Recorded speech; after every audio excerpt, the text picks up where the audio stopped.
The Imperium of Man. A million worlds scattered across an uncaring galaxy. A million worlds forever under threat from the machinations of cursed traitors and perfidious Xenos. It is an empire consumed by war, by the very battle for survival itself, for there is no peace amongst the stars. The Space Marines, genetically modified warriors who know no fear, spearhead every counter-assault, taking the battle to the heart of the foe.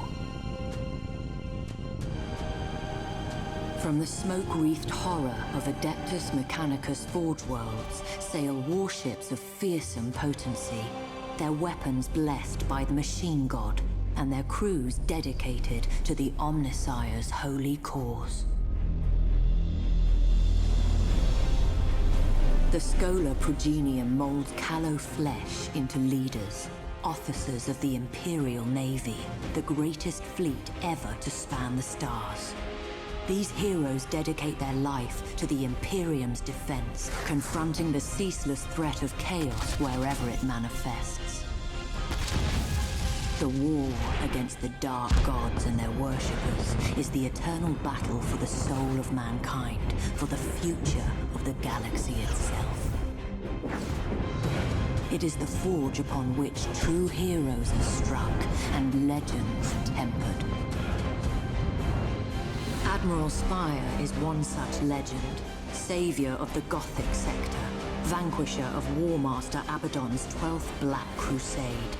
For centuries he has been lost, trapped in the shifting tides of the Immaterium, while in pursuit of the hated foe. Such travails would drive an ordinary man to madness, or into the clutches of the very gods he once opposed. But Spire is no ordinary man, and his time is coming once more.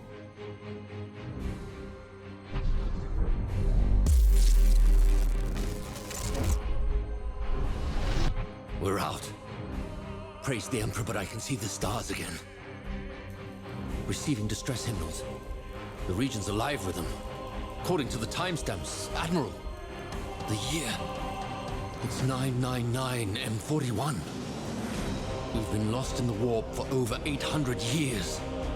And Cadia, the hymnals report that it's been destroyed, sir. There's a lot of confusion out there, sir. And Admiral, Cadia fell at Abaddon's hand. Then we are returned not a moment too soon. Navigator, chart a course to the Cadian system. We may be an age too late to join the battle, but revenge is still within our grasp. Warp engines online. Geller field holding. This is Admiral Spire to all Imperial vessels. Rally at coordinates 154554. This isn't over.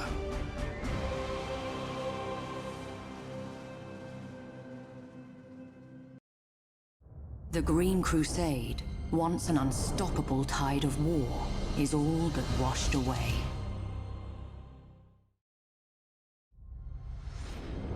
The Eldari were purged from the Cadian Gate through the efforts of Admiral Spire.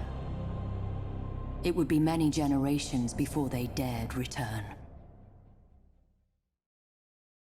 And High Fleet Leviathan, devourer of 1,000 worlds, has been driven back into the void. The threat of the Neferu dynasty was no more, scattered across the stars. With the Emperor's foremost son as Lord Commander of the Imperium, a new hope stirred. At long last, at the cost of countless millions of lives, Abaddon the Despoiler finally met his end, and a debt owed since the darkest days of the Horus Heresy was at last repaid. But his death could not undo the legacy of devastation he had wrought. The Imperium would face other battles against the Dark Gods. This was no ending, but a new beginning. Cadia had fallen, but its name and legend lived on. Warriors of mankind, The Emperor has tested us, and we have not been found wanting. By his will and our faithfulness, we have journeyed through darkness, through fire, and now emerge into the brilliant light of a new dawn. But that light shines only so long as we keep it fed. Through our sacrifice, through the valor of the Imperial Navy, mankind shall endure. There is no peace in these stars, only a crucible of war in which our faith is forever tested. Our service we owe to our comrades. Our lives we spend for the Imperium. And our souls, now and forevermore, belong to the Emperor.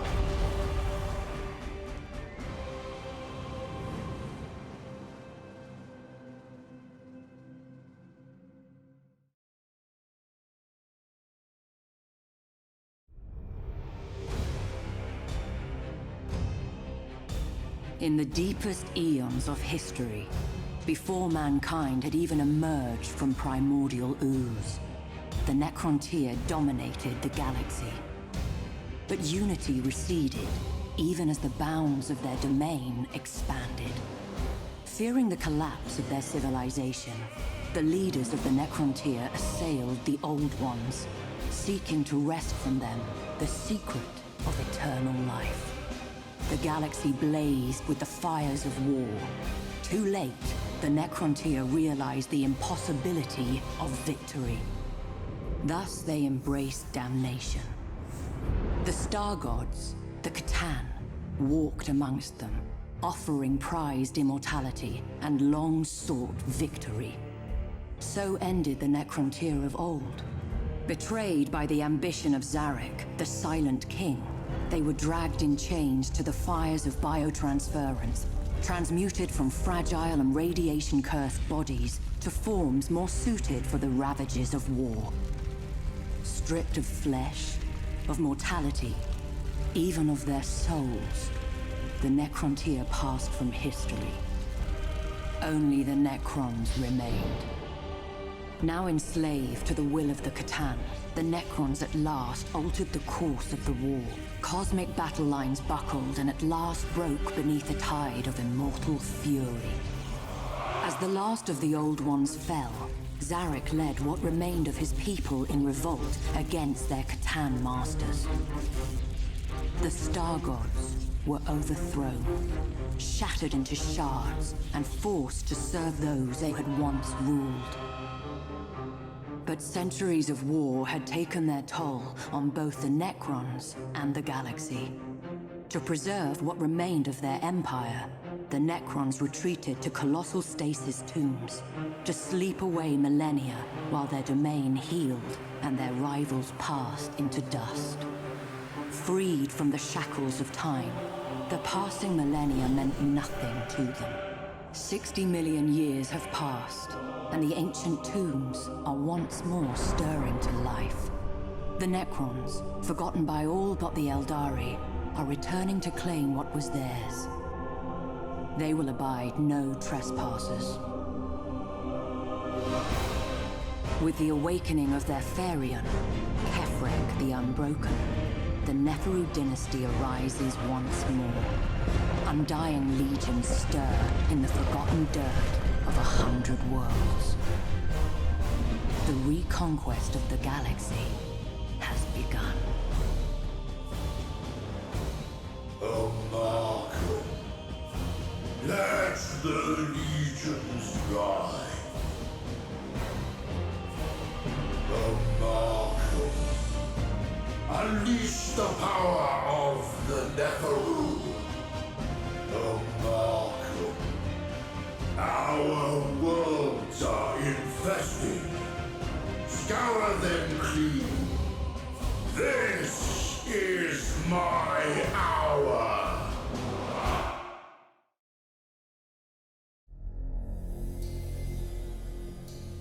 You've achieved much today, Amakan.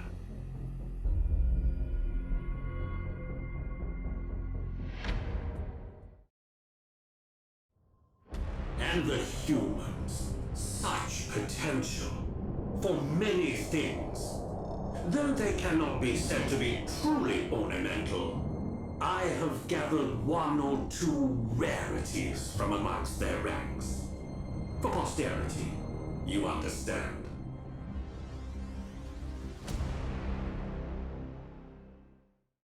Oh, the greenskin threat that was masterfully disposed of, if I may say so. Such vigorous fellows. But even vigor fades when faced with eternity. I see great things ahead for you, Majesty. All now know your name. Fear and respect are both yours. You prove yourself quite the ruler, Abakan. You understand what Abaddon and Kefrek did not. That madness and vainglory lose more crowns than they win. Have a care you don't forget this lesson. The Eldari are humbled, at least for now. For a dying race, they are rather resilient. If only they learn their place.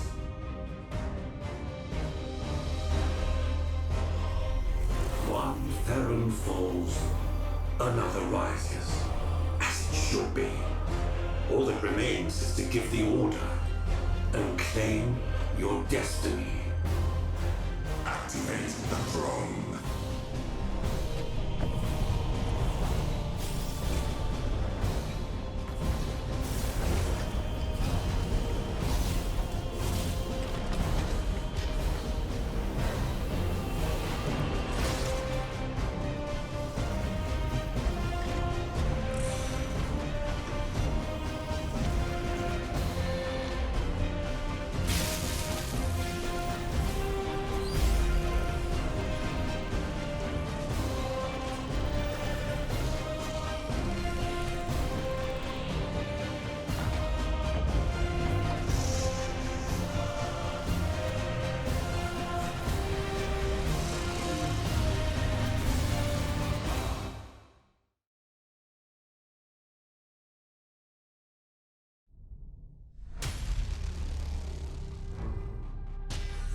The Tyranids, the great devourer.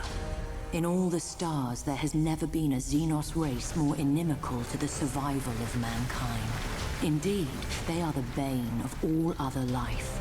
Their origins are but poorly understood, the stuff of rumor and supposition and nightmare.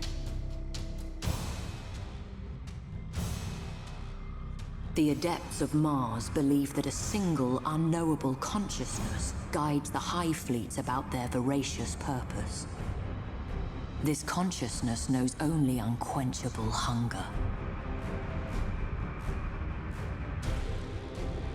Hive ships serve as synapse nodes, spreading the influence of the Tyranid hive mind across the stars. Such is the hive mind's suffocating will that the warp is distorted for light years around. Confusion and terror spread before the hive fleets advance, as dreams darken and madness spreads. As the hive fleets advance, the suffocating embrace quenches the Emperor's light and drowns doomed worlds in psychic shadow.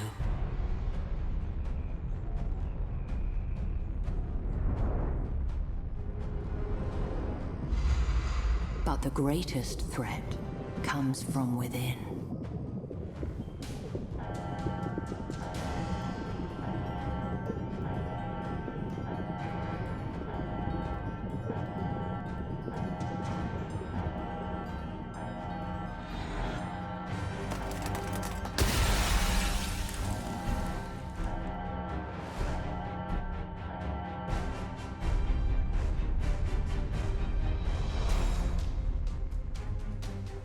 Foul creatures known as gene stealers infiltrate unvigilant worlds. A patriarch arises from the population's subverted flesh and projects a psychic beacon to draw the hive fleet ever closer. As the gene stealer cult grows in power, they emerge from the shadows of their benighted world. Civil war rages, shaking the planet asunder. Then the skies darken with spores and the High Fleet's voracious tendrils. The cultists exult at the fulfillment of prophecy and their ascension into the light. Their delusions die with them.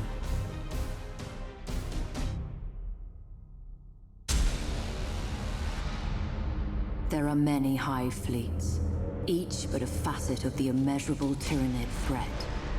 Leviathan is the greatest, and has wrought ruin on a scale never before witnessed.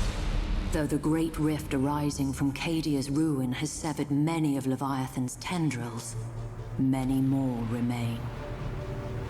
Even now, one is surging towards the Eye of Terror.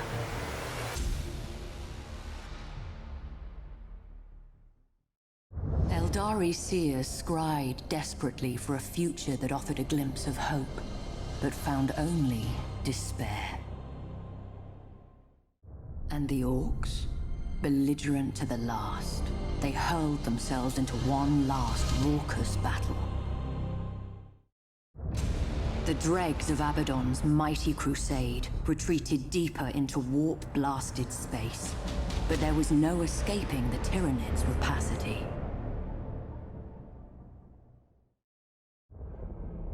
Even the Necrons, master of the galaxy of yore, could not prevail. Those that did not retreat beyond this meager dimension were destroyed.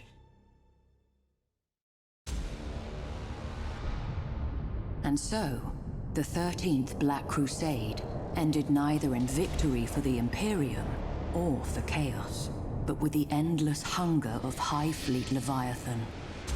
Admiral Spire's fleet, scattered and leaderless, was swiftly consumed.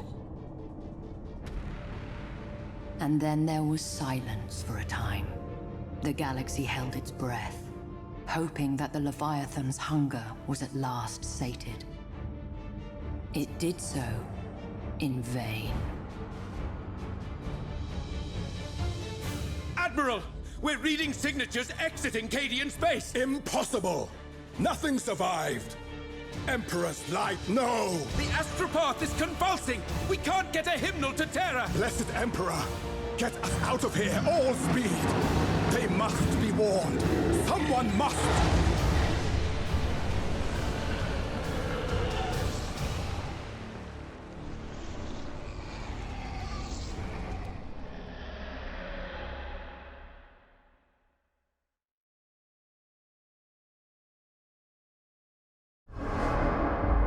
My name.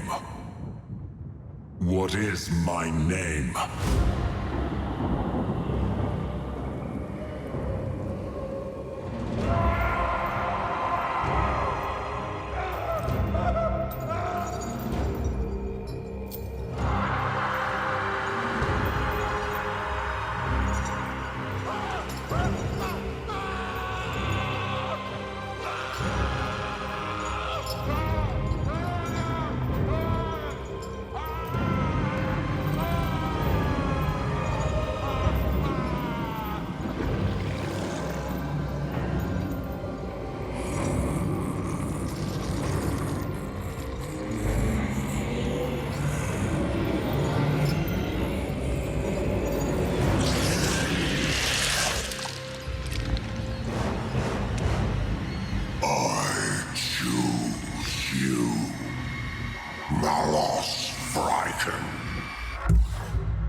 Who I was before no longer holds significance.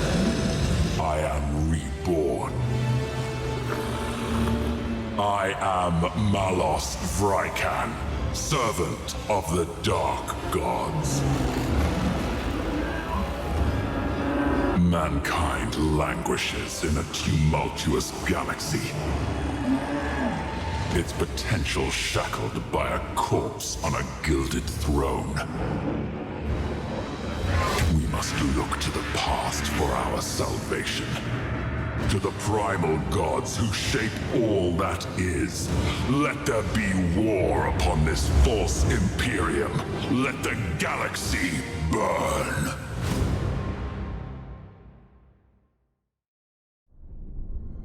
The green-skinned threat. Belligerent to the last. They served well the glory of the Blood God, and they were masterfully disposed of. The Tyranids, devourers of 1,000 worlds, have choked on their last meal. Now thousands of futures open to the Architect of Fate. We are in position. Their suffering. Let Slanesh feast!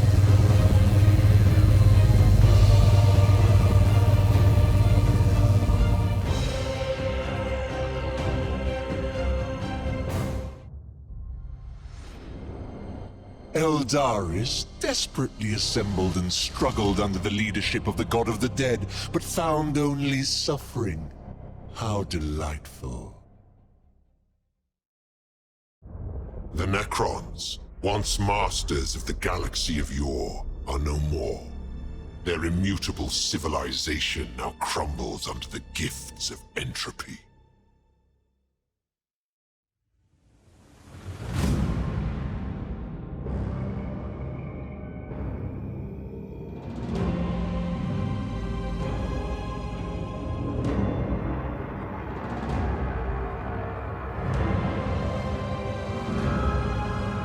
Long have I followed the War Master.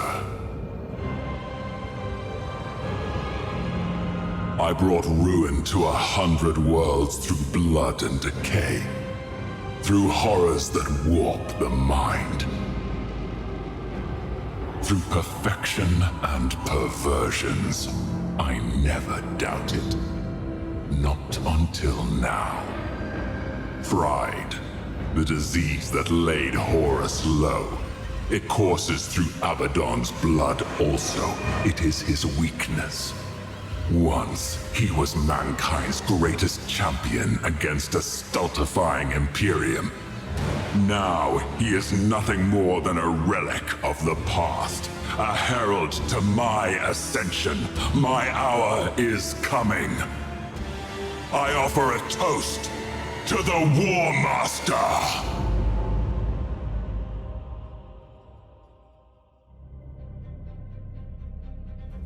Orcs are amongst the deadliest of the Xenos races. Multitudinous, belligerent, and possessed of brutal cunning, they spread across the stars like a green tide. Even in the war-riven sectors around the Eye of Terror, forever beset by chaos, they rank amongst the greatest threats. As battle raged between the Imperium and the dread forces of Chaos, the Orcs gained a foothold upon ravaged worlds, using them as staging areas from which they could slingshot deeper into Imperial territory. Orc technology is ramshackle, but terrifyingly effective, combining mismatched components, scavenged gear, and intuitive leaps to forge weapon systems whose inner workings baffle the most experienced of the Imperium's adepts, but lack for nothing in sheer, unbridled firepower. In much the same way, an Orc warlord can take a multitude of squabbling clans and forge them into an unstoppable army. Such a war has the sheer, unbridled might necessary to conquer the stars themselves, leaving naught but rubble in its wake. As its momentum grows, so do its numbers grow, swollen by green skins drawn to the promise of bloodlust, teeth, and loot.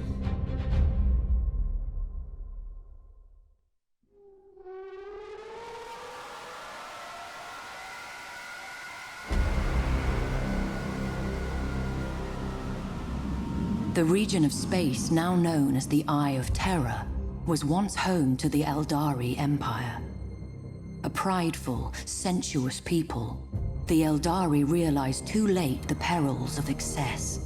The fourth Chaos God, Slanesh, was born from their debauchery, its coming heralded by a psychic scream that shook real space to its foundations and devastated the Eldari. The Crone Worlds are all that remain of the Eldari's fallen domain. They are blighted planets, consumed by the spreading unreality of the Eye of Terror, and twisted to new and nightmarish realities.